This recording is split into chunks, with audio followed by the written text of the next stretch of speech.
Mas quando a gente foi fazer a pesquisa em si, nós percebemos que daria para fazer uma conexão com a passagem de Mateus 12, 22 a 32, que se chama Jesus e Beelzebul. Então, nós teremos ver hoje essas duas peripécias, né? São, na verdade, muito semelhantes. É algo parecido com o que a gente fez semana passada, semana retrasada, né? Tudo que nós cegos e do cego de Jericó. A gente juntou ali duas passagens que tinham a ver. Essa semana toda. Aí tem uma prece inicial que a gente já fez. 2, a leitura da perícope. O 3 é o vídeo do Talmudim. 4 é o que, quem, quando, onde, como. O item 5 são os comentários bíblicos. O item 6, os espirituais. O item 7 são as referências. E o item 8, a prece final.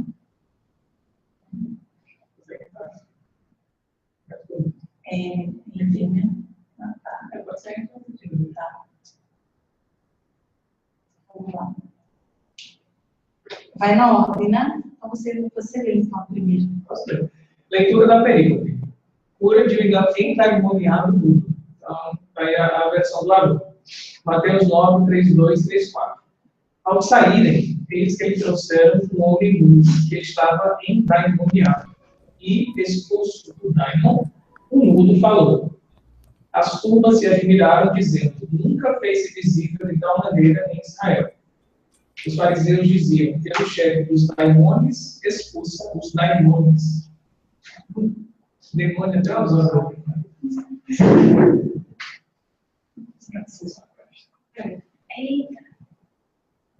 Então, essa só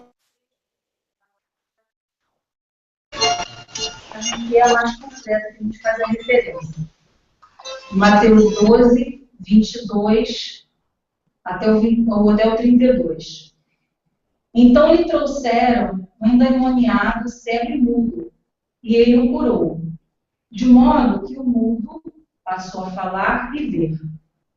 Todas as turbas ficaram extasiadas e diziam: acaso é este o filho de Davi?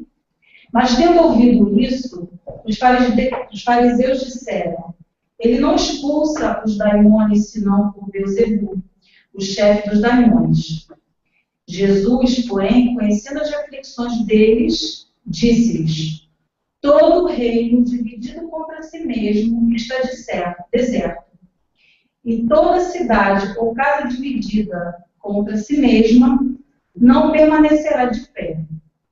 Se Satanás expulsa Satanás, dividiu-se contra si mesmo. Como então permanecerá de pé o seu reino? E se eu expulso daimônios por Beelzebul, por quem os vossos filhos os expulsam? Por esta razão, eles serão vossos juízes. Se, porém, eu expulso daimônios pelo Espírito de Deus, chegou até vós o reino de Deus. Ou, como pode alguém entrar na casa de um homem forte e apoderar-se de seus pertences, se primeiro não amarrá-lo? E então saqueará a casa dele? Quem não está comigo é contra mim, e quem não ajunta comigo espalha. Por isso vos digo, todo pecado blasfemo do Espírito não será perdoado. E quem disser uma palavra contra o Filho do Homem, a ele se perdoará. Mas quem disser algo contra o Espírito Santo, a ele não se perdoará. Nem nesta, nem na era prestes a vir. O Novo Testamento de Haroldo Dutra.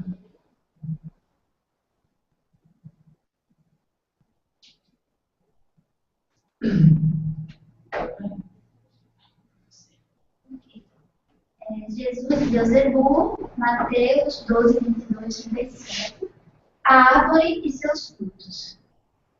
Ou fazei a árvore boa e o seu fruto bom, ou ou fazer a árvore deteriorada e o seu fruto deteriorado.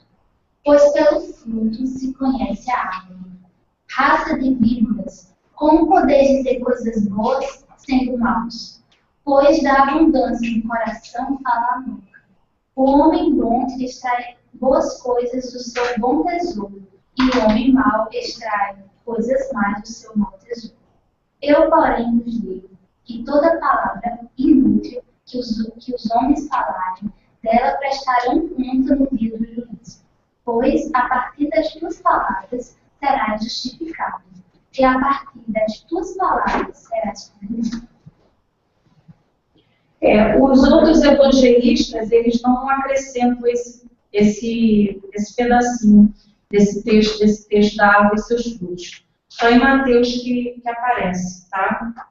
E a gente vai ver futuramente só esse texto, né? Porque aqui a questão de colocar a gente faz parte do A gente não vai ver só falando do 33 a 37, né? Essa parte toda que só aparece nesse. Só aparece em Mateus. Essa parte da árvore dos seus frutos. Mas a gente só abordou mais especificamente até o 32, tá? Isso é, na verdade, bem na sequência do que foi lido antes, né? É como se fosse um fechamento. Isso. Tem a ver com o que Jesus está dizendo antes, né? Se ele fosse ruim, como é que ele faria coisas boas? Né? Na verdade, é um fechamento. A gente vai ter isso bem em cima dele. Um dia só para isso. Isso. Vamos lá. Maura? Vai, amigo. Vocês me desculpem que hoje eu não trouxe meu óculos. Não. Vamos lá. Aí, Jesus, você Marcos 13, 21. Vai para casa, novamente a turba acompanha, de modo a não poderem nem comer pão. Os seus parentes saíram para detê-lo, pois diziam que ele estava fora de si. Os escribas que desceram de Jerusalém diziam que tem Beelzebul, e que em nome dos chefes dos daimônios expulsa os daimônios. Convocando-os, dizia-lhes em parábolas: como pode Satanás expulsar Satanás? Se um reino estiver dividido contra si mesmo, não pode permanecer de pé aquele reino. Se uma casa estiver dividida contra si mesma, não poderá permanecer de pé aquela casa. Se Satanás se levantou contra si mesmo e está dividido, não pode permanecer de pé, mas ninguém pode, ao entrar na casa de um homem forte, saquear os seus pertences, se primeiro não amarrá-lo, e então saqueará a casa dele? Amém. Todas as coisas serão perdoadas aos filhos dos homens, os pecados e as blasfêmias que blasfemaram. Quem, porém, blasfemar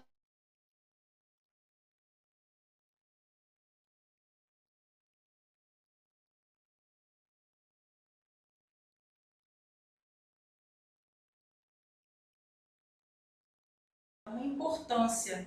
E eles perguntaram assim, por acaso você não é filho de Davi? Porque eles estavam aguardando e as profecias estavam se confirmando. E mais à frente, nos comentários, a gente vai confirmar isso. Então eles estavam aguardando, as profecias estavam se confirmando e Jesus fez esse grande feito. E é quando eles perguntaram, por acaso você não és o filho de Davi? Isso desperta, de certa forma, os fariseus a semear aí a discórdia. A sequência dele é mais reflexões de Jesus, né, sobre a questão de ele agir a partir de Satanás ou não. Né? E aí faz uma outra comparação de alguém entrar na casa de um homem forte para poder vencer, né, teria que primeiro se apoderar dos pertences e amarrar essa pessoa, enfim. Ele vai fazendo umas metáforas para explicar que ele não poderia curar a partir de Satanás. Não faz sentido dizer que ele curava. A acusação que lançavam contra ele era sem sentido. Basicamente é isso. A gente vai ver cada interpretação. E o que mais me chamou a atenção nessa passagem, que era uma coisa que me chamava a atenção já há muito tempo, é quando ele fala assim: a blasfêmia contra o Espírito Santo não será perdoada. Como assim não será perdoada? Né? Emmanuel comenta isso no Consolador, que a gente vai ver nos comentários espirituais. Perguntam isso a Emmanuel. E alguns comentadores falam disso também. Que tipo de pecado é esse que é imperdoável? Né? Como é que pode assim, um pecado ser imperdoável? Então, para mim, ainda hoje eu não consegui digerir bem isso. A gente vai junto construir um conhecimento aqui. É a parte mais difícil que eu acho da passagem. É. Entender isso. Inclusive, Pecado nos perdoa. tem algumas falas de Jesus, né, que passa aí que são questionadas, né? Se Jesus realmente disse aquilo, né? Tem isso também. Tem certos fatos aí, certas falas que é possível dizer que Jesus não falou aquilo. Porque se você coloca um Deus de misericórdia, como Jesus coloca, não faz sentido ter um pecado Pecado imperdoável. imperdoável para a gente. Então a gente tem que entender qual é o sentido de não ser perdoado. Tem se é uma um pecado- interpretação aí. Vamos, a gente vai ver. A gente vai Essa ver. questão aí do João, que você foi colocada, tem a questionamento de você dizer assim, que uma árvore de mar sempre dá maus frutos, né? Ele termina com isso, exatamente. Uhum. Ele dá uma série de lições para dizer, não faz sentido eu curar as pessoas agindo pelo mal. Que sentido tem isso? Eu estaria jogando contra o meu próprio time, né? Uhum. E agora, quando o Drica falou em milagre, a gente está usando o termo milagre, não é isso que a gente usa atualmente, né? Não. É milagre como sendo algo admirável, né? É. No sentido, não no sentido de derrogar as leis naturais, mas o povo ficou extasiado com aquilo. Era um fenômeno admirável de se ver. Vamos lá, vamos ver o que aparece, né? Então, o Drica colocou na ordem alfabética, eu achei bem legal isso. A gente não tinha feito ainda, né? Tá amém, blasfêmia, não sei se foi intencional ou acabou. Tá em ordem alfabética. Foi na onda. Vamos ver. Sim. Que aparece o amém, né? Amém vos digo, em verdade vos digo. Edu, tu lê pra gente? Por favor. Amém. Transliteração do vocábulo hebraico. Trata-se de um adjetivo verbal, ser firme, ser confiável. O vocábulo é frequentemente utilizado de forma idiomática, partícula adverbial, para expressar asserção, concordância, confirmação. Realmente, verdadeiramente, de fato, certamente, isso mesmo, que assim seja. Ao redigirem o Novo Testamento, os evangelistas mantiveram a palavra no original, fazendo apenas a transliteração para o grego, razão pela qual também optamos por mantê-la intacta, sem tradução. A gente lembra que algumas passagens dos evangelhos eles deixavam a palavra escrita como se fosse a forma em hebraico, né? Colocava as letrinhas em grego, mas quando o grego lesse aquilo, é como se estivesse lendo hebraico. A gente viu isso na questão do pai, porque me abandonaste, está lá escrito, Talita cumi, está escrito como se fosse uma pessoa lendo, o amém aparece do mesmo jeito. Só queria fazer um registro aí, Adeilson Salles, ele me comentou uma vez, um dos livros que ele escreveu, acho que da infância, no final, uma criança fazia uma oração e no final ela dizia amém. Teve federativa que não adotou o livro porque tinha amém, não tinha assim seja. Né? Só para você verificar um exemplo, né? E aí talvez se a pessoa botar no NEP, ela pode poder ver que é a mesma coisa. Mesmo que não esteja no NET, Não, mas é importante isso, ver a que nível, né? É. E isso de uma federativa. Então, assim, você vê uma questão. Vamos lá, blasfêmia. Blasfêmia, isso é uma blasfêmia. Virgínia. Vamos. Blasfêmia. No grego, essa palavra significa dizer coisas abusivas e é usada para indicar esse tipo de declaração contra os homens, contra o diabo, contra Deus, e também pode ser usada contra aquilo que pertence a Deus. Às vezes significa difamação ou calúnia. A algema das autoridades judaicas acusam a Jesus de blasfêmia. Acho que algumas, né? Algumas autoridades judaicas. Teve um errinho que, às vezes, no PDF do Champ ele muda algumas coisas. Então, algumas das autoridades judaicas acusaram a Jesus de blasfêmia ao afirmar ter autoridade de perdoar pecados. Provavelmente os judeus blasfemaram do nome de Cristo sob muitas circunstâncias, como, por exemplo, aquelas que achamos neste texto sobre a questão do sábado e concernente à fonte do seu poder. O perigo maior não era a blasfêmia contra o nome do Cristo, pois tal pecado, embora sério, pode ser perdoado. Todavia, a blasfêmia contra o Espírito Santo é um pecado imperdoável. Naturalmente, tem havido muitas discussões e debates sobre essa questão. No Novo Testamento, Olha só, quando ele fala sobre pecado imperdoável, né? Pode ser, né? Que a gente já tem aquela coisa, né, da linguagem mais concreta do judeu, né? Por exemplo, odiar e amar, tá? Mas a gente vai chegar lá. Vai chegar lá. O importante aqui é blasfêmia, né? Então, algo que você faz, que é um tipo de abuso, uma calúnia, um desrespeito até em direção, aí tem em direção a Deus, ao diabo, né? Ao próprio Cristo. Tem muito a ver com o mandamento de não pronunciar em vão o nome de Deus, né? Não estar usando o nome de Deus para coisas profanas, isso é blasfemar. Ou Jesus dizer, eu perdoo seus pecados. Para eles era um absurdo falar isso, porque só Deus poderia perdoar pecados. Então ele estaria blasfemando. E o pior que eles é quem sabiam dos pecados que era ser perdoado. Eu digo que o pior que eles era quem sabiam, né? Sim. Os pecados que seriam perdoados. Obrigado. Jesus considera, pois, a blasfêmia contra o Espírito a rejeição permanente de sua identidade, conforme testemunham as obras do Espírito, como o pior dos pecados. Depois vem uma... Então, Kinner já dá uma interpretação aí, ó, tá vendo? Quando eles estavam dizendo que Jesus era um agente de Beelzebub, eles estavam dizendo que Jesus estava dizendo que eles, na verdade, com essa atitude, estavam rejeitando a obra espiritual, a interpretação do Kinner. Então, blasfemar contra o Espírito Santo seria isso. Vocês estão vendo que eu estou curando. Estão vendo as obras, como diz o Kinner. Então, dizendo que isso não é obra de Deus, isso é uma blasfêmia. Para Jesus, né? Jesus inverteu a situação, na verdade. Vocês estão blasfemando contra mim, não eu contra Deus. É interessante isso, porque, inclusive, no próprio Antigo Testamento, né? Todas essas questões de cura estariam associadas a atos divinos, né? Sim, né? E que dariam testemunho de quem seria o Messias que haveria de vir, né? Então, o fato deles estarem blasfemando não contra Jesus, mas contra aqueles atos, na verdade, está blasfemando contra Deus. É isso que eu diz. Ele lança a reflexão, mas espera aí, e seus filhos curam através de quem? Vocês não leram a escritura? O judaísmo acreditava que só Deus poderia perdoar pecados, mas a maioria dos judeus admitia que alguns representantes de Deus podiam falar em nome dele. Do Antigo Testamento, a pena por blasfemar contra o nome de Deus, reprovando-o ao invés de honrá-lo, era a morte. De acordo com a lei rabínica posterior, a blasfêmia, tecnicamente falando, envolvia proferir o nome divino ou talvez o insistir com outras pessoas para que seguissem outros deuses. De acordo com o emprego mais comum e menos técnico, o termo blasfêmia se aplicava a qualquer insulto mais grave à honra de Deus.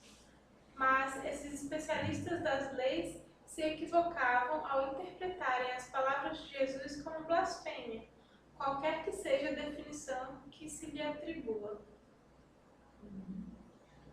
Kinner já é cristão e já defende, lógico, né?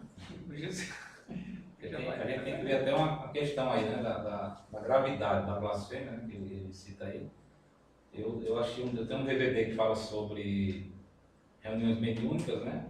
Sim. E a palestrante fala, né, ela dá um exemplo. Você quer ver o espírito endoidecer mesmo de vez numa reunião mediúnica, é aquele espírito que está altamente revoltado com tudo e você pronunciar a palavra de Jesus. Para ele é a pior coisa que você tem que fazer.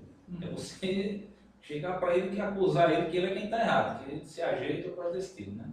Então, para um ignorante, né, para um sofredor nessa época, falar contra Deus, né, digamos assim, pela misericórdia de Jesus, né, na misericórdia divina, poderia ser até explicável, né?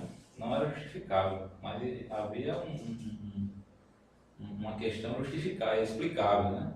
E a partir do momento que os fariseus, né, os estudiosos das leis divinas, né, os conhecedores da lei divina, se opor a Jesus, mas por questões pessoais de inveja, porque eles achavam que Jesus estava ali como um concorrente deles. Eles estavam defendendo os interesses próprios deles. Mesmo conhecendo a lei, né, as leis de Deus, as obras sendo feitas, né, Jesus fazendo as obras que eles conheciam e ainda indo de contra Jesus por interesse próprio. Né? Isso aí que é o... A doutrina espírita passa a mesma coisa. A mesma coisa. Que a gente faz as ações, o pessoal ainda duvida, acha que a gente age pelo demônio, né? Perfeito. Agora, uma pergunta. Hoje em dia, acho que nem tanto hoje em dia, mas há um tempo atrás, as pessoas não iam nas cartomantes ou fazer consultas, né, com os espíritos que eram cobrados e tal, ou então dar oferendas, e esses espíritos não fazem serviços para auxiliar as pessoas aqui. Talvez, eu não sei se isso acontecia na época também, né? Talvez eles pudessem associar o que Jesus estava fazendo às pessoas que lidavam com esse tipo de espírito. Não que Jesus não cobrava. Que a proibição que fala, segundo o pouco que eu conheço, a proibição que fala na Bíblia de Moisés, né? Que Deus quem proibiu o contato com os espíritos, mas foi justamente por conta disso, dos vendilhões, né? Que inclusive enganavam muitos, como hoje acontece, né? Ainda muitos enganam. Tem gente que diz que é cartomante, quer dizer o quê? E na verdade não é nada, não tem nem. Né? Então a proibição de Moisés veio por conta disso. Vamos lá. Quem está na frente? Mudo. Disse de um indivíduo privado da fala, por algum defeito orgânico congênito, geralmente associado à surdez, ou por algum tipo de lesão que afete seu aparelho fonador, ou ainda por distúrbios de ordem psicológica. O termo significa, assim, do dicionário online de português. E comentário de Champlin agora? Sim. O termo significa estúpido ou embotado e é usado pelos autores gregos para indicar a pessoa que tem falta de compreensão e também dificuldade de falar, no ver e no ouvir. No Novo Testamento, porém, é usado somente no sentido de mudez e surdez. O contexto mostra a que se referia a palavra. Esse milagre foi notável, porque é óbvio que Jesus sabia qual a causa do problema. Apesar do homem não poder falar, sendo-lhe impossível dar qualquer indicação do seu problema. Engraçado sobre essa questão, uma coisa que me intrigou na passagem é bem assim, explicativo o texto, né? Fala que os gregos usavam essa palavra no sentido mais amplo que o Novo Testamento, mas eu achei interessante que tem uma parte aqui que estou até tentando encontrar, que quando Jesus cura o mudo, ele como se voltasse a ver também. E na verdade, o Mateus ele era ao mesmo tempo cego e surdo. Tem um caso, o Mateus 12 fala que trouxeram a Jesus um endemoniado cego e mudo. E aí, na outra passagem, né, deve ser só. Mateus sempre. E no filminho mostra isso. Primeiro era Mateus 9 é só mudo, Mateus 12 já fala que é cego e mudo. Mas enfim. Eu fiquei com uma dúvida rapidinho. Vamos. Quem era mudo? Era o espírito ou era o doente? O doente. O doente. Quem estava endemoniado, Mas era uma obsessão. O espírito fazia, ele limitava ele dessas. Ele conseguia falar?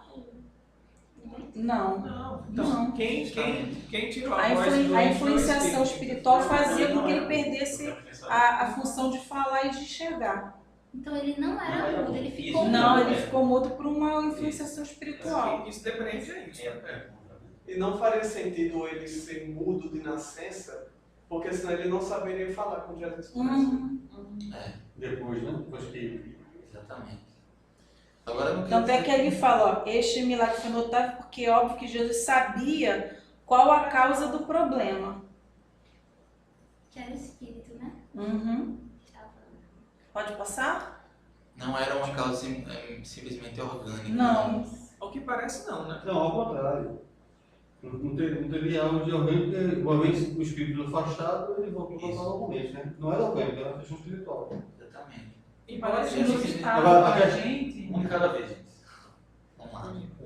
Virginia, a voz do Google. Parece. Ai, João, para. E parece inusitado pra gente, porque envolve em uma surdez e outro a cegueira também, né? E para a gente são sentidos dentro da comunicação que são imprescindíveis na percepção do mundo e na comunicação com os indivíduos, né? Mas se a gente para pensar, por exemplo, no processo da própria depressão, os quadros de não sair, né, de estar naquele ambiente retraído, né, muitas vezes num quarto, numa coisa. E também não exercitar a fala, não ter essa troca. E a gente vê ela tão comum, a gente vê que não era tão distante. Mas talvez a gente só associar os sentidos. Ele não ver, ele não falar. Mas de repente esse desdobramento obsessivo lidavam dentro desse processo, né, de estar mais retraído, essa falta de estímulo para ir, para descobrir, para... Entende? É uma boa oportunidade de refletirmos que não está tão distante, né? Não é tão pontual quanto a gente pensa de foi lá e não, está muito próximo, né? Exatamente, e a gente vê que quando a gente estuda a mediunidade e vê os casos de obsessão, as consequências são exatamente essas também. Não tanto do lado físico, mas a pessoa fica com outro comportamento, né? Se transforma em outra personalidade, mas a pessoa pode ficar às vezes mais calada, mais retraída, mais isolada, né? E há casos também de pessoas que em momentos de influenciação espiritual desses começam a ter, não são médios, mas começam a ter visões espirituais, quer dizer, a ligação ali da obsessão está tão forte que ocasiona esse tipo de reação orgânica, quer dizer, que não é natural, né? Quer dizer que não sei se eu estou entendendo. Então, nessa situação específica, digamos assim, a falha seria provocada no próprio perispírito do indivíduo? Se não tinha nada orgânico, no orgânico, seria um bloqueio no perispírito que, inclusive, pode ter vindo já vindo acompanhando ele desde a fecundação, esse espírito. Ou não necessariamente. Não, ou dentro, certo? Não, nesse caso aí, não. Porque ele voltava, né? Ele voltava. Assim, porque tem muita coisa para ver. E assim, o texto não tem como a gente dizer se fica só da especulação. Muita especulação. Eu achei que é irrelevante. Vamos lá, Beelzebub, é o grande personagem. Quem é Beelzebub? Larissa. Mas ele vai contrapor. A forma original dessa palavra era Beelzebub.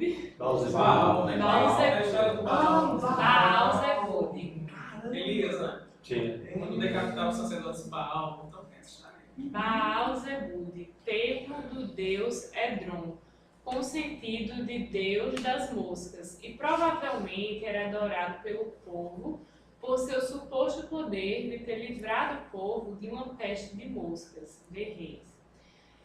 Depois os judeus passaram a usar o termo Baal-zebeu, que significava Senhor do Esterco, termo esse usado para mostrar o ódio dos judeus pelos deuses dos gentios. Também era empregado o termo Baal-zebu, que tem o sentido de Senhor da casa, isto é, da casa dos demônios. E assim o nome passou a ser sinônimo de Satanás. Satanás vai aparecer, né? É lá na frente. Nos manuscritos gregos, essa palavra aparece de várias formas, como Beelzebus,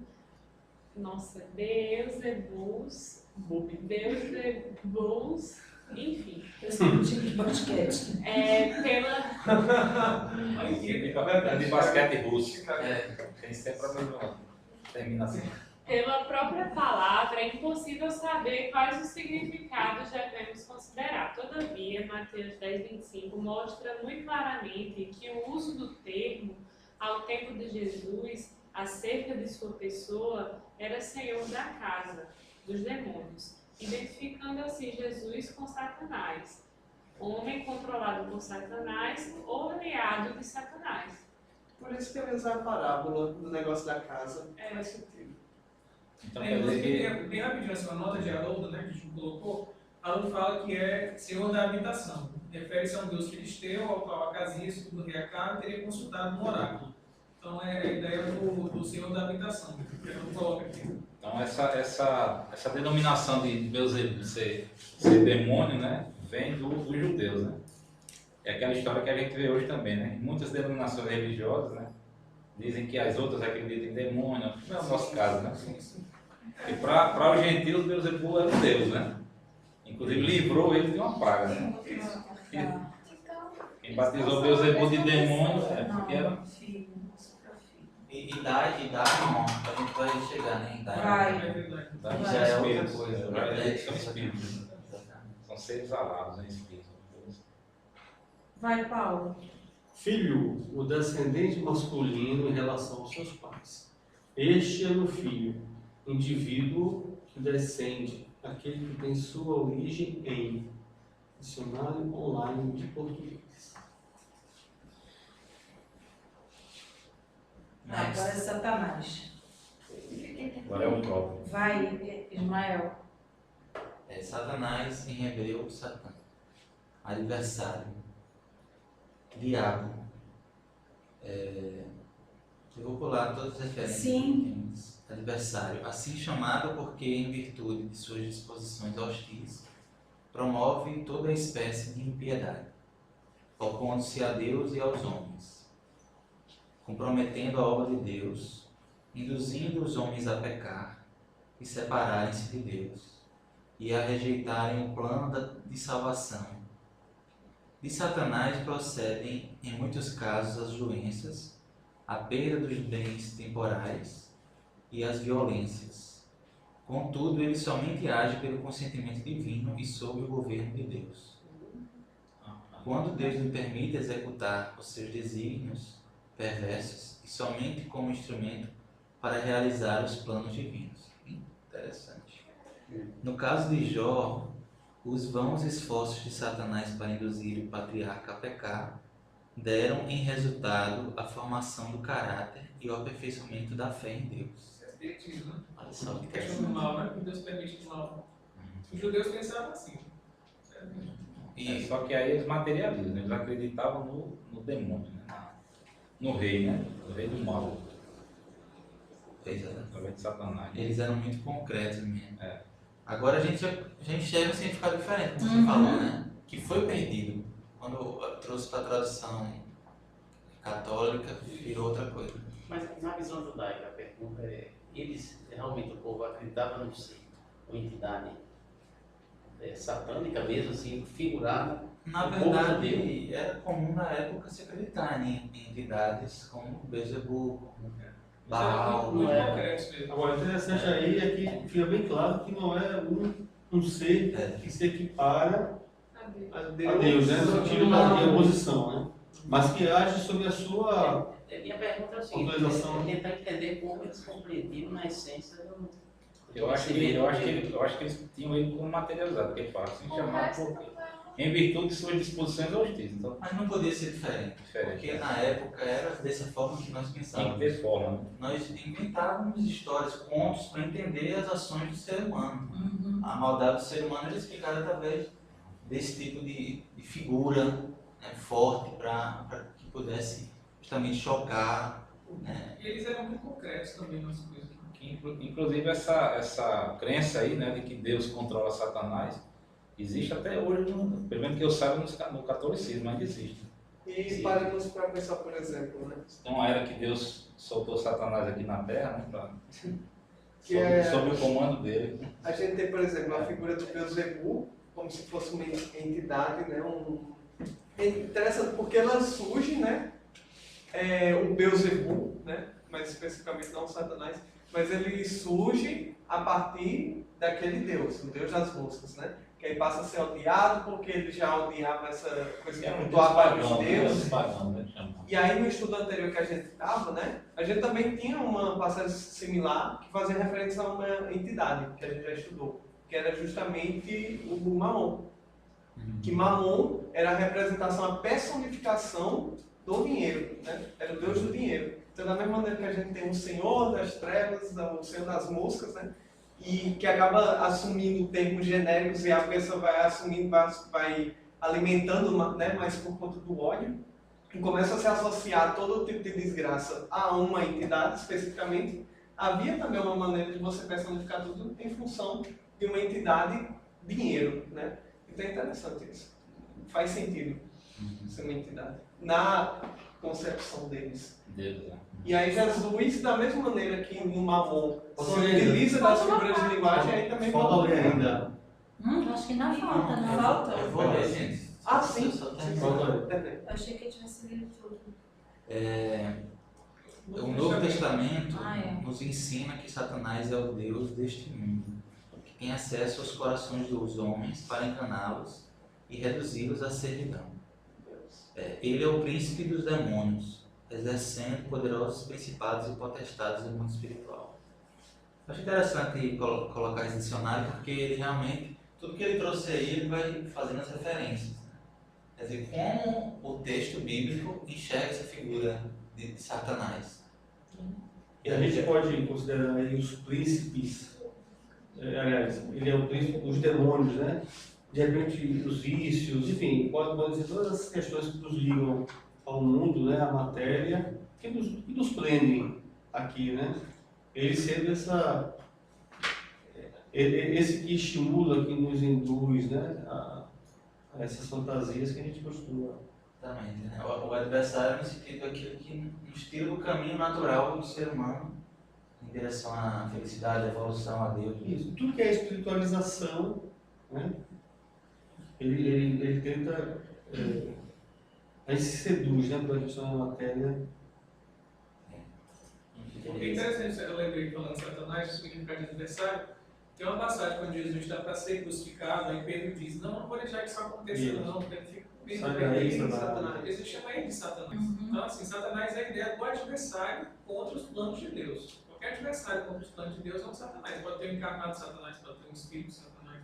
E Pedro tinha, pouco tempo antes, né, assim, bem-aventurado, né, tu, né, Pedro, porque não foi nem a carne, né, ele tinha falado uma coisa muito bacana. E depois mostrando a oscilação que a gente sofre, né? Então, Satanás aí é um significado de adversário de Deus, da lei de Deus. A minha dúvida é, dentro dessa busca da gente pensar, pelo menos como eles pensavam na época, tinham um entendimento do cristianismo. Haroldo até fez uma advertência, não que seja a sumidade absoluta, mas ele disse que na nossa busca, nas nossas pesquisas, nós iríamos encontrar muitos dos estudiosos, né, da doutrina, já com suas concepções religiosas. Então, eu acho que está muito forte nos estudos que nós estamos fazendo essa concepção, talvez, da interpretação cristã que é dada hoje ao Satanás, e não, talvez, a interpretação que eles, como o povo escolhido na época, já podiam intuir como o que seria essa entidade satânica. Daí, talvez Jesus, se é palavra realmente de Jesus, se não é algo que Jesus não disse e colocaram como ele dizendo, quando ele sai, vai de ré de Satanás, ou aquela expressão para Pedro, ele estava se referindo realmente a alguém que estava contrário à lei, não ser a maneira de Jesus dizendo, você é um monstro que não seria uma ideia muito forte isso. Então ele já tinha, na minha concepção, se foi Jesus, a palavra de Jesus, o próprio povo judeu já tinha ideia de que esse Satanás materializado, então, esse ser talvez já fosse mitológico, não sei. É um povo, porque ele já falava uma linguagem mais avançada para o tempo moderno, pelo menos de hoje. Como nós espíritas, que pretendemos ser o cristianismo redivivo naquela época. Redivivo, então a gente vai retroagir para aquela época para pensar diferente do avanço que nós atingimos. Então a gente com certeza já tinha uma concepção bem superior de espiritualidade, talvez o povo judeu, o povo cristão judeu da época, que não tinha cristão, eram todos judeus. Então essa busca da gente, nossa ida para historicamente passada, é esse encontro com esse pensamento. É só uma concepção que eu tenho, trazer uma reflexão. Acho que o que a gente pode afirmar de seguro, né, é que para o judeu, como diz o texto, não teria sentido ter um ser tão poderoso, pelo menos perto do poder de Deus, que ficasse na briga com Deus. Isso não faz sentido. Isso é um ponto que a gente aceita. Né? Para eles, Deus era o soberano, onipotente, e permitia que houvesse uma força do mal agindo muitas vezes até para testar o homem, para fortalecer o homem, porque a gente vê ali os espíritos. Por que Deus permite que haja mal, né? E aí os espíritos falam assim, Kardec, você quer saber por que Deus permite ou não? Quem é você para... É uma resposta mais ou menos assim. Como a gente vai querer saber dos desígnios de Deus? Se Deus permite, Ele permite. Aí eles falam a razão, né? Que é para colocar o homem em prova, e etc, etc. Mas nunca aquela ideia de haver um ser disputando o governo do universo com Deus, né? Isso fica claro quando a gente vê no slide anterior, né? Que diz que no caso de Jó, ele cita a passagem de Jó, essa influência de Satanás resultou a formação do caráter e o aperfeiçoamento da fé em Deus. Me parece que esse tema está bem claro, pelo menos no meu entendimento, no livro dos Espíritos. Né? E ele dá uma resposta de que Deus não tem, isso é inconcebível você imaginar que Deus iria gerar um ser, né? já maligno eternamente. Então, se a gente for, e é o que a gente está fazendo aqui, né? Entender todos os ensinamentos de Jesus pela doutrina espírita, né? A gente sabe que, primeiro, todos esses adjetivos aí que deram, né? Tudo, também no livro dos Espíritos fala, né? Que na era dos pagãos, aquele povo, tudo que acontecia na natureza, por exemplo, se caísse um raio pela primeira vez, o camarada via aquele raio caindo, já era um deus. Tanto é que os egípcios, né? Era mulher com cabeça de sapo, era boi, era bode. Tudo que representava alguma coisa, né? E até eles inventavam, né? O touro era o que era o poder, aquela coisa toda. Eu estou me referindo ao judaísmo, só para... Não necessariamente aos pagãos, que obviamente... O judaísmo no Antigo Testamento, o judaísmo no Novo Testamento, que é muito diferente também, as pessoas. Entre eles houveram muitos anos. O João até citou isso, olha, tem as gerações em outros estudos. Porque o judaísmo, tudo que não era da crença deles, era visto como demônio. Né? Os próprios deuses dos outros, para eles eram demônio, né? Foi o caso de Beelzebub, né? Vamos ver os daimons, né? Porque já está mais perto da gente entender. Mas o que Eduardo falou é muito importante, a gente saber como é que eles entendiam Satanás. A gente pode dar uma pesquisada maior sobre isso. Talvez a Ilha tenha algum artigo específico sobre isso. Esse slide anterior foi muito claro, porque ele cita muitas passagens, ele não faz interpretação, pelo menos que eu entendi aqui do Davis, citações do Velho Testamento. Então fica muito claro para a gente quais eram as atitudes de Satanás em relação ao homem. As características. Então, perfeito. Aí fica só a ressalva de saber se ele era uma pessoa. Acho que é do dessa. Se ele era uma personificação, é uma força, o que ele era, né? Como é que o judeu entendia isso? Mas o que ele faz, a gente sabe. E demônio já é outra coisa. Demônio já é grego.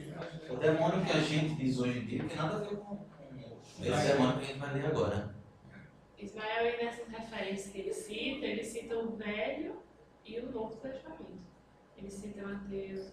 Ele vai na história, né? Desde o mais antigo até chegar no Novo Testamento. Mas vamos lá, daimons. Quem é que tá? Sou eu? Daimon, né? Ou daimônio. 55 vezes refere-se sempre ao espírito familiar desencarnado, é o pastorismo já tem interpretação espírita, que ainda conserva sua personalidade humana mesmo além de tudo. Entre os gregos, esse termo designava quer o eu interno, o nosso eu interno, né, a nossa essência, poderia dizer assim, quer o guia, no caso um guia espiritual. Já no Novo Testamento, essa palavra identifica sempre o espírito ainda não esclarecido, não evoluído, preso à última encarnação terrena, cuja presença prejudica o encarnado ao qual esteja ligado. O que a gente chama de obsessor. Você vê isso?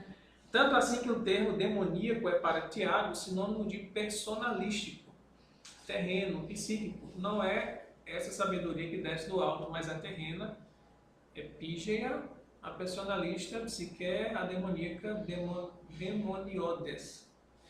Haroldo tem nota também sobre daimon, né? E ele vai dizer que é um gênio, é um espírito familiar. Para os gregos era isso, é um espírito. Podia ser bom, podia ser ruim.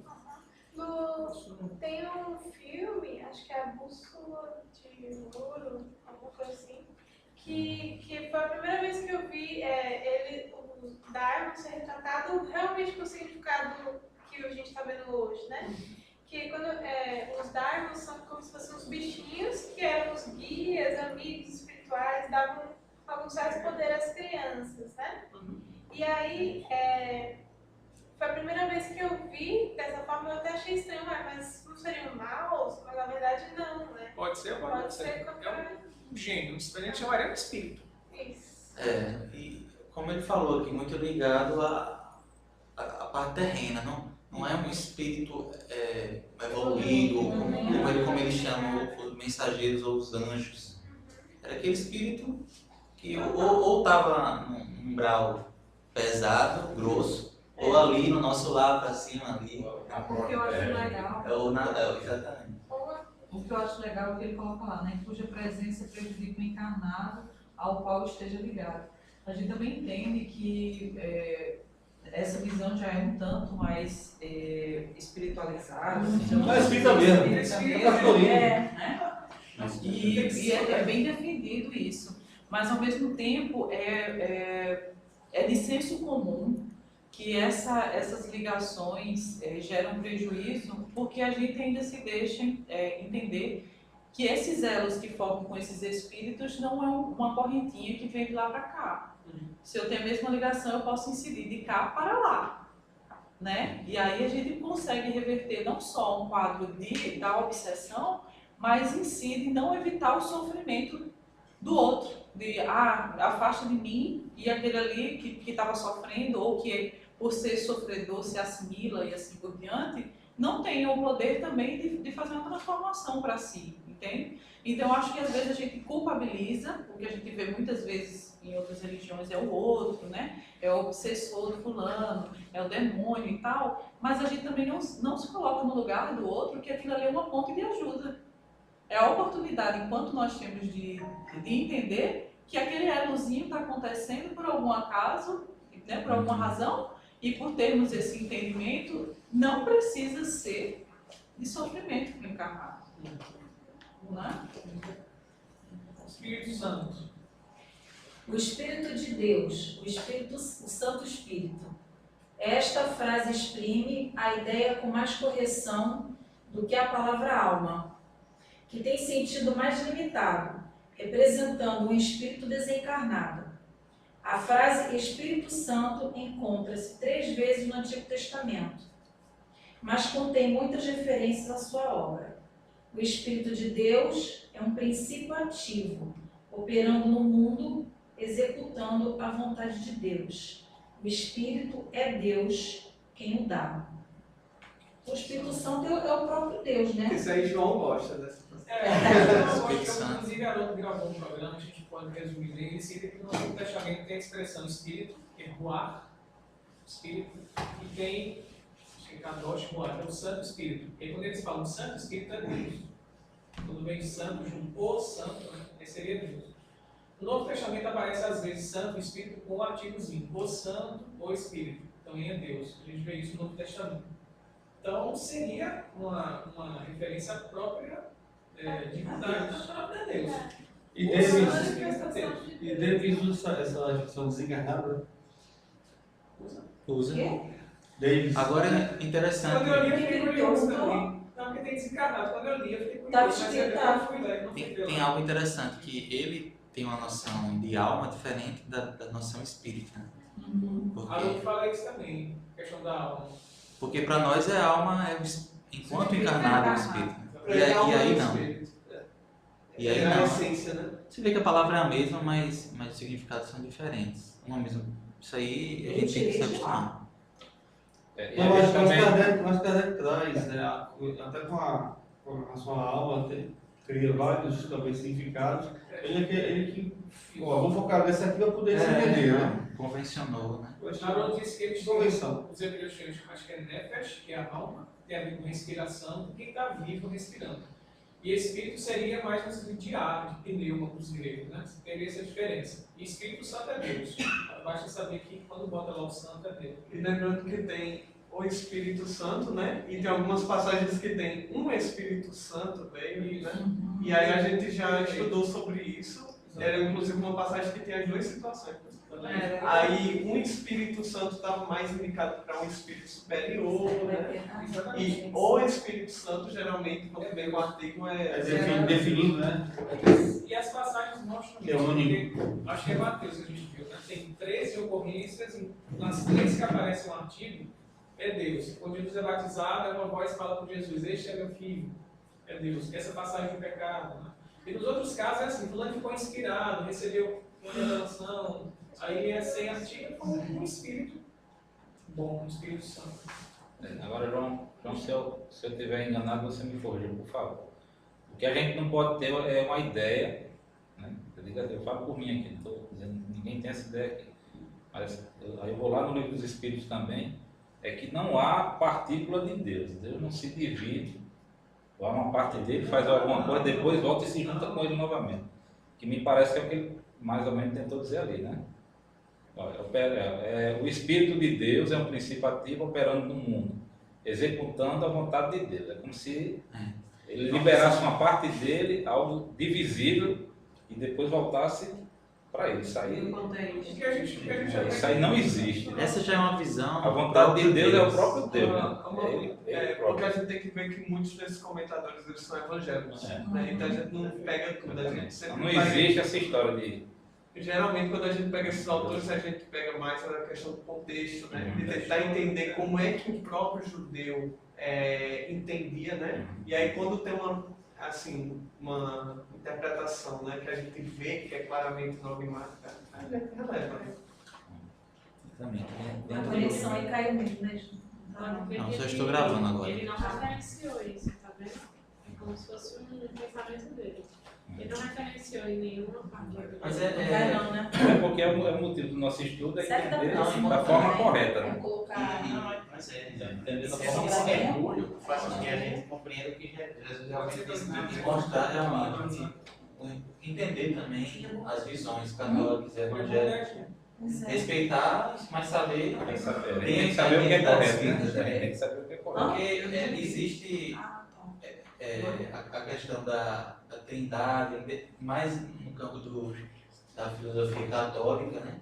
Mas dentro do protestantismo, que eu acho que Chuck Davis é protestante, também existe essa noção do Espírito Santo como uma entidade separada, mas ao mesmo tempo é aquela questão do mistério de Deus, né? Que eles colocam muito, que é algo que a gente não pode explicar, mas ao mesmo tempo é um e ao mesmo tempo três. E parece que é uma ideia um pouco falha também. Está sem rede. Acho que está sem assim.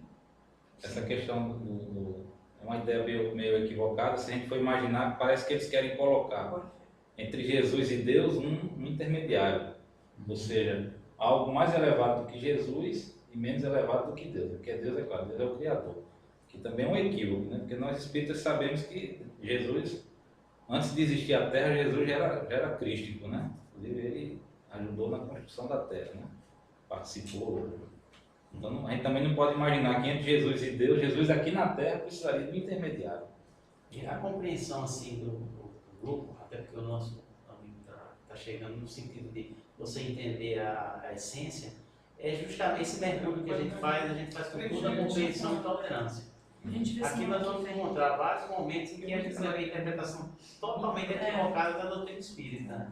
Mas a gente vai ler, por isso que a gente tem um pré-requisito, entre aspas, da gente conhecer a doutrina antes, até para a gente não se equivocar e se deixar conduzir por uma falsa. Muito pelo contrário, esse mergulho agora nos vai permitir que a gente entenda melhor a questão do pensamento de Jesus e da própria doutrina, né, espírita, nesse aspecto. Então, posso ficar tranquilo que nós estamos aqui com o pé bem no chão. Não, eu estou falando por mim aqui, Não, mas aí eu falo também para você ficar. Até porque se eu estiver errado, alguém me corrige, né?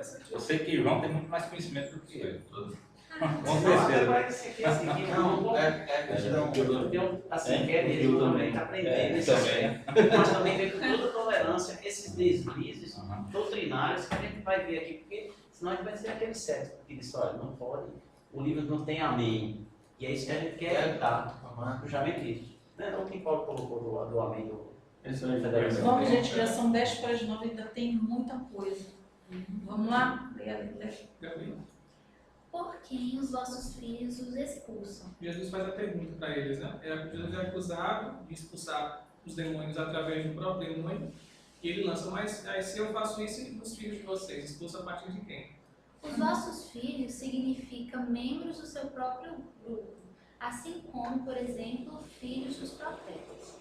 Porque alguns dos associados dos fariseus também expulsam demônios, por métodos que pareciam mais mágicos do que os de Jesus, deveriam refletir cuidadosamente sobre suas acusações. Olha só, vocês também expulsam, vocês garantem que vocês estão expulsando a partir de Deus? Como é que vocês garantem isso? Ele lança a pergunta. Vocês fazem exorcismos, a gente chama isso. desobsessão, vocês garantem que esses fariseus que fazem isso estão fazendo a partir do poder de Deus ou a partir do poder do demônio? Respondam vocês. Ele joga pergunta. E é interessante, E aí que se garante. lembrei da parte de Valdo, quando ele fala do campo de concentração de Bornhaus, é que ele fala dos nazistas, né, que matavam porque usavam óculos, né, tinha um quarto cheio de óculos e tal, e eles o chefe lá era amigo, puxava de uma perna, mas eles não conseguiam enxergar os defeitos em si mesmos, né, só nos outros. Né? Mas eu agia dessa mesma forma. E ela deu até um parêntese ali, né, que os filhos dos fariseus, né, usavam métodos que pareciam mais mágicos, ou seja, eram métodos duvidosos, né, e Jesus fazendo sem sombra de dúvida e eles criticando Jesus, né. E aí tem os comentários bíblicos, né, que a gente entra na parte, digamos, final dessa primeira reunião, com comentários de versículos bem específicos, né, isso é bem legal. Vai, mal. Agora Quer contestar? Expulso o demônio, falou mudo, e as multidões se admiraram, dizendo: nunca tal se viu em Israel. As multidões se admiravam. Não há que duvidar que, no seio das multidões, havia pessoas que já conheciam aquele homem, sabendo que era mudo. E eis que, de súbito, ele começa a falar, sem qualquer treinamento. A cura fora total. Os intérpretes jamais se viu. Os intérpretes têm visto diversos sentidos aqui. A expressão se refere ao ato de expulsão dos demônios. A esse milagre se destaca entre os milagres desse tipo. A expressão alude a Jesus, isto é, nunca antes ele mostrara seu poder daquela maneira. Continua aqui. Não, hã? Continua. São 4 significados. São 3? É? Não, continua. A expressão tem. Jamais se viu, tem 4. São 4 itens, 3 e o 4 agora, continuação. Mas só para jamais se viu. Tá. A aplicação e ao aparecimento do Messias, e nunca houve tantas provas desse aparecimento em Israel. A expressão tem aplicação geral. Em Israel nunca foram realizados tantos milagres, nem mesmo pelos profetas antigos, que usualmente eram excessivamente valorizados. Mas nem mesmo eles realizaram tais prodígios em Israel. Provavelmente esse é o sentido certo. Aquelas pessoas não se referiam apenas ao último milagre, mas exprimiam sua admiração pelos muitos milagres operados por Deus, embora considerassem o último, a cura do mundo, como o maior. Provavelmente muitas pessoas entre as multidões já aceitavam a Jesus como o Messias, mas não é provável que essa expressão indique tal coisa. Simplesmente expressavam admiração pela multiplicidade dos milagres operados por Jesus, reconhecendo que nunca outro homem exibia tantos poderes enquanto ele. Novo Testamento. Eu acho interessante que a cura envolve duas coisas, né? A aparente problema físico e a questão do endemoniamento, né? Então ele já vem assim, hoje de uma vez, é físico e espiritual ali envolvendo a parada, né? Mas é interessante, né? Deixa claro que pode ser as duas coisas, né? Pode ser tanto assim, numa visão geral, Jesus Cristo é o cara, ou então, não, aquele evento foi demais.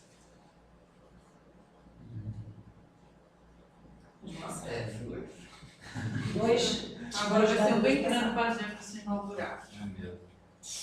Pronto. Os fariseus, porém, diziam: é pelo príncipe dos demônios que ele expulsa os demônios. Os milagres de Jesus tornaram-se tão numerosos e conhecidos que os líderes religiosos não puderam evitar de dar uma resposta precipitada. Jesus foi chamado de braço direito de Satanás. Foi não, assim. Mas... Foi? Foi, né? Foi certeza, como se diz. E, consequentemente, pessoa dotada de grande poder. Essa acusação por si só indica a elevada posição a que Jesus já chegara. Nota-se aqui que até esse testemunho pervertido se reveste de valor, porque é óbvio que não negavam que Jesus fazia os milagres, mas blasfemaram ao indicar uma fonte errada do poder de Jesus. Tal acusação deve ter se tornado comum, porquanto mais tarde ela se repete em Mateus 12, 24. Os acusadores eram motivados pela inveja. O povo reputava Jesus maior que os outros profetas, até mesmo os maiores. Nessa altura de seu ministério, era grande a popularidade do Cristo. Novo Testamento, Chamberlain. Ele vai encerrar com a ler. Ensina novamente os fariseus. É o mesmo. Pode ler embaixo. É o mesmo. Sim. Provavelmente o seu nome era proferido por todo Israel, no templo, nas sinagogas, pelas ruas, nos mercados, na boca de todos. A popularidade que os fariseus procuravam para si mesmos, lançando mão de todos os meios, como jejuns, orações, sermões, etc. Empregando nisso toda diligência, era desfrutada por Jesus. Por isso é que os fariseus e outros religiosos o detestavam. Para eles, não interessava se Jesus gozava ou não de aprovação de Deus. Sua presença sempre lhe servia de motivo de vergonha e ódio. Finalmente, procuraram eliminá-lo, mostrando assim o seu verdadeiro caráter pervertido. É uma coisa... Não chegar junto não tem? Algo que me deixou, que eu entendi nesses textos aí, nesses últimos que a gente está lendo, é o alcance, né? Até mesmo Jesus, como a gente viu na aula passada, ele não impôs nada a ninguém, né? Se a gente for perceber isso aí, mesmo depois de toda essa glorificação de Jesus, não pelos fariseus, mas pela população, né? Que já tinham ele, né? Como um milagreiro, né? Fazendo grandes milagres. E quando ele expõe aí que milagres nunca antes vistos, né? Se a gente for entrar aqui nas minúcias, talvez ninguém nunca tenha visto alguém curar um cego que já se conhecia como cego, né? Mas pessoas que eram cegas, né? Que viam como acusam-se até hoje em dia, né? Esses milagres que fazem por aí. E assim, Jesus deixou, em tudo que ele fez, ele deixou a missão individual para cada um, né? Então foi que ele colocou aí. Ele fez todos esses milagres, né? Mostrou ao povo a bondade, a misericórdia, tudo que os fariseus falavam sobre Deus, mas, no entanto, esse mesmo povo levou ele à crucificação, né? Deixando assim a mensagem que, mesmo eu tendo sido curado por Jesus na época, na hora de gritar Barrabás, eu estava gritando lá, Barrabás. A missão que ele... Eu fui um pouco além, mas assim, porque me chamou a atenção. Mas só uma questão rápida. Essa questão das curas, a gente está aí já tivemos várias curas, né? E as pessoas conheciam os problemas de várias dessas pessoas, né? Vocês sabiam que elas já eram portadoras. Parece que o que chama mais atenção nesse caso aí é que o fato da pessoa não se poder se comunicar, não dizer, né, do que se tratava, e Jesus penetrar e mesmo sem saber, né, pelos sentidos qual era a problemática, é que chamou mais atenção, né? É que ele demonstrou que o poder mais. E provava que a cura de Jesus era real, né? Mudo. Era verdadeira. É isso que justamente eles colocaram. Né? Vamos lá? Vai, Edu. Mesma parte, comentando agora o Kinder, né? Sobre a questão de expulsar pelos demônios. Então, os exorcistas pagãos procuravam expulsar demônios por encantamentos mágicos. No século II, os rabinos ainda acusavam Jesus e os judeus cristãos de recorrerem à feitiçaria para operar os milagres que vinham realizando sob as vistas e com o consentimento de todos. Sob a lei do Antigo Testamento, a punição prevista para a feitiçaria era a pena de morte. Isso que não é novidade, né? Isso no século II, né? Ou seja, já depois, a gente vai ver isso em Paulo Estevam. Né? Exatamente, eles acusavam, os rabinos acusavam os cristãos, né?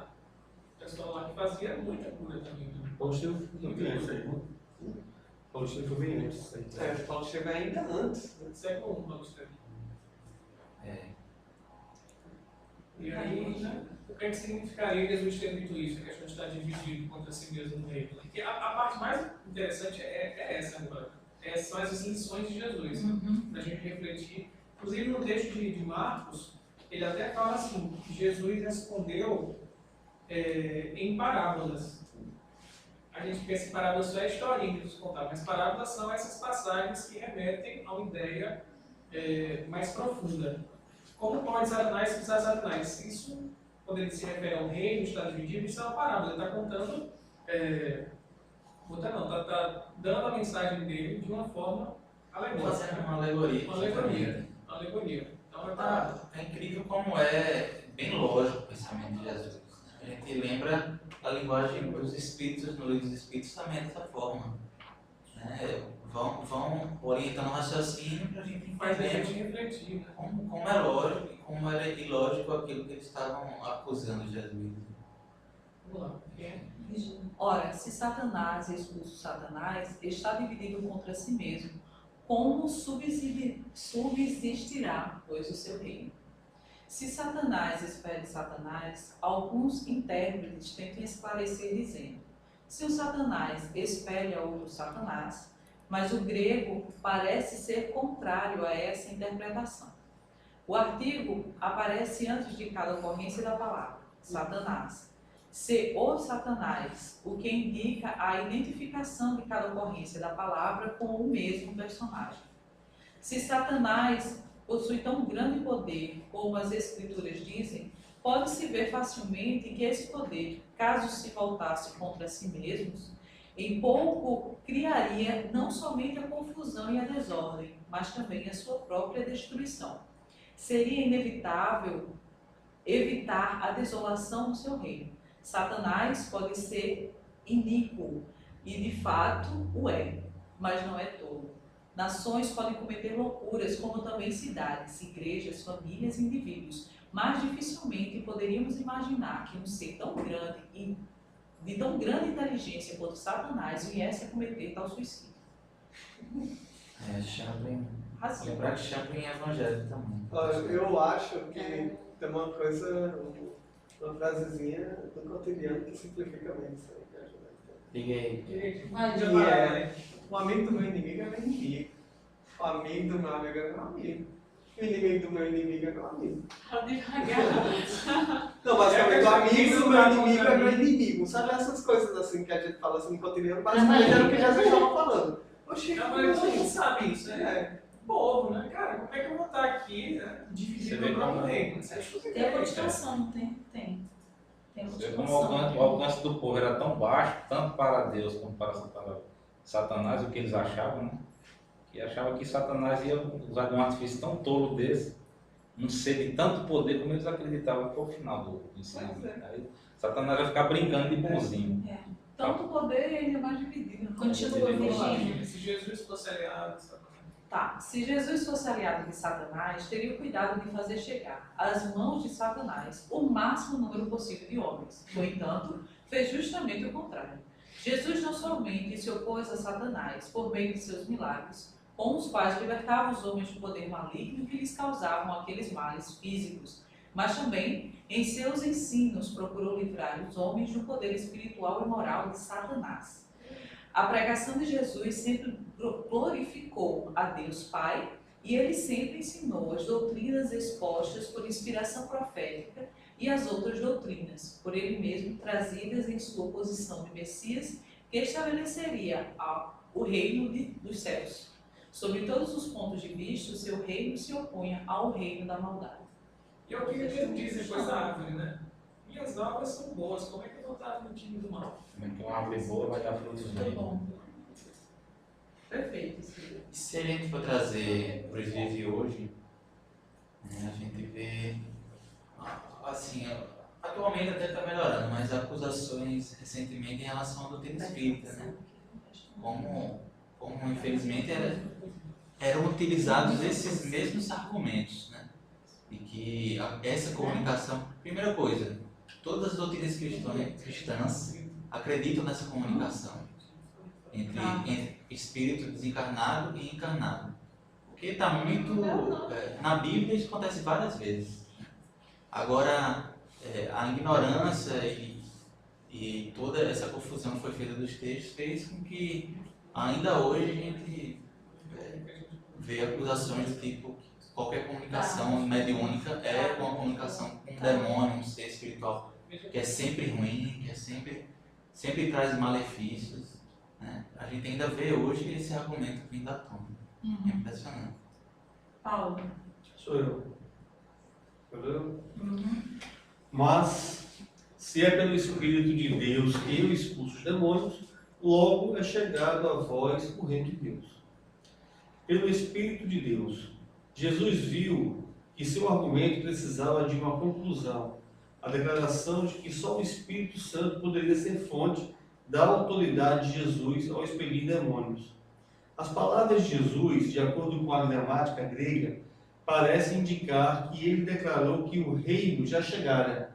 Neste passo, Jesus não fala sobre o reino futuro, à face da terra, e nem sobre o reino do outro mundo, que para ser visto exige que os homens nasçam de novo, mas fala sobre o princípio do reino terrestre, pois o Messias já chegara exercendo o poder do Espírito Santo, conforme lhe competia fazer. Champlin é o quê? É evangélico? Sim. Evangélico todos nós somos, não protestante. É um estudioso bíblico que tem... não tem mas ele é protestante. Só para resumir, gente, ele é de uma linha protestante que tem muita ligação com a espiritualidade, não o espiritismo em si, mas alguns protestantes até nem gostam muito e aí porque ele tem essa visão, a gente viu ele usando várias palavras, desencarnação, comunicação entre espíritos. Às vezes parece espírita, né? Às vezes, sabe, claro. É bem espírita. Vamos ler A gente vai só mais um, que é o 30. Tem mais 9 na frente. 9 para ler hoje? Não, vamos ler só 30 e fica faltando 9 para semana que vem. Vai ser 3 vezes, então. Não, vai fechar toda semana que vem. Ele liga. Ou como pode alguém entrar na casa do valente e roubar-lhe os bens, se primeiro não amarrar o valente? E então lhe saqueará a casa. Como pode alguém, e então lhe saqueará a casa? Jesus apresenta aqui outro argumento muito audacioso. Afirmava-se mais poderoso do que Satanás, pois por essa ilustração compreende-se que o homem valente é usado como símbolo de Satanás, ao passo que aquele que entra na casa do valente e lhe saqueia os bens é Jesus, impulsionado pelo poder do Espírito Santo. O autor deste evangelho prepara-se dessa maneira para apresentar o ensino acerca do pecado imperdoável, que consiste da blasfêmia contra o Espírito Santo, através de quem Jesus realizava suas obras, o que demonstra claramente que Jesus realizou seus feitos pelo poder do Espírito de Deus. Tem continuação desse? Aqui, né? Tem, acho que tem. A gente vai entender melhor essa parte. Quando a gente começa a baixar Quando a gente começar melhor. Aqui, né? Ou, como pode... Lá embaixo. Que agora é o Kine que vai comentar. Sim. Segundo inúmeras fontes judaicas antigas, Satanás ou demônios estariam amarrados Você falou.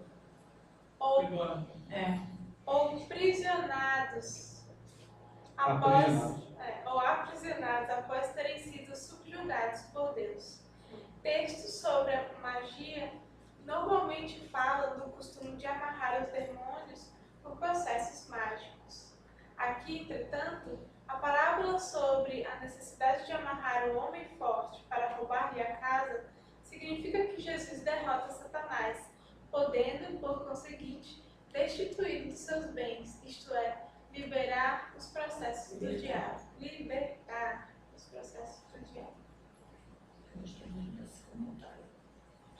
E aí, vamos traduzir? Não, assim, como o Kine fala, né? Quando Jesus diz que alguém, para poder entrar na casa de uma pessoa valente, tem que primeiro amarrar o dono da casa valente, está dizendo que eu age com Satanás, eu já fui lá, amarrei Satanás, por isso que eu faço o que eu faço. Ele inverte a situação, na verdade. Né? Eu só consigo fazer a cura das pessoas porque eu já tenho um domínio sobre Satanás. Pelo menos eu entendi assim. E a maldade não no sentido místico, né? Porque hoje, por exemplo, é uma coisa super comum, né? Chega, tá amarrado em nome de Deus, né? Aí, mas é justamente, interpreta ao pé da letra. É justamente acho, naquele sentido do, olha, eu tornei ele incapaz de agir aqui nesse momento, né? Eu quero, minha áurea aqui é tão grandona que o cara não tem ação aqui, meu irmão, sabe? Toda atitude de Jesus, ele estaria sendo contrário ao que Satanás gostaria que fosse feito. Isso. Né? Então, como é que você pode explicar que eu sou de Satanás, né, e faço, né, o oposto? Se para eu fazer esse oposto, eu teria que ser mais valente que ele, no sentido de poder superá-lo, né? Ok, gente, a gente fecha por aqui, né? Aí semana que vem a gente lê 8 restantes, mais o dever de casa. E eu vou colocar no WhatsApp o videozinho do filminho e do Talmudinho. Sim, senhora. Tá? Bom demais. Hoje a gente teve atraso. Hoje foi negativo, né? Parabéns, viu? Eu queria agradecer o João, tá? Sem ele. Eu fiz só a revisão ainda. Não agora, né? Porque eu travo geral. Vocês já estão acostumados comigo.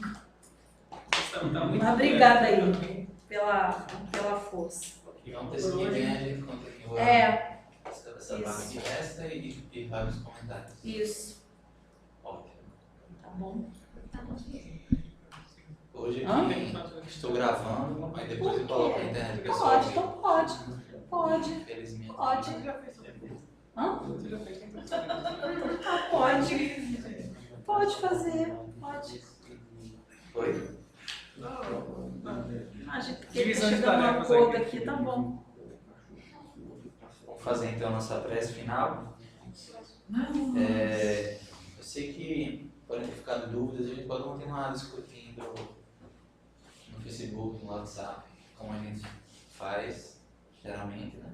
Se puder discutir mais, tá? Se puder discutir no Facebook é melhor. Organiza melhor. Deixa o WhatsApp só das piadinhas. É o que eu falo. Então o vídeo coloca no Facebook? É melhor. Tá.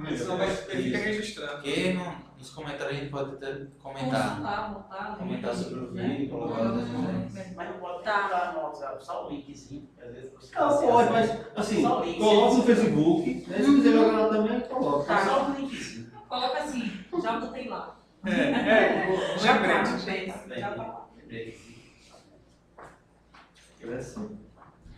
Gabi, você faz a prece de encerramento? Faço. Vamos fechar nossos olhos, imaginar uma luz bem forte nesse momento e dizer assim: muito obrigada, Senhor, por mais um encontro com os nossos amigos, por mais essa oportunidade de reflexão. Ajuda-nos, inspira-nos a entender cada vez mais a Tua Palavra, o Teu Evangelho, para que possamos melhor viver. E nesse momento vamos pensar em todos os atletas que estão aqui no Brasil, que estão nos inspirando a superar nossas dificuldades, que estão superando as próprias barreiras, para que aqueles que não conseguiram medalhas ou que não conseguiram nem participar, que eles possam não desistir e que nós possamos torcer para o melhor. Abençoa a nossa semana e as pessoas que não puderam vir. Assim seja. Graças a Deus. Valeu, gente. Até terça que vem, então, pessoal. Bom, hoje a gente se abraça. A gente já se abraça, não? Sério?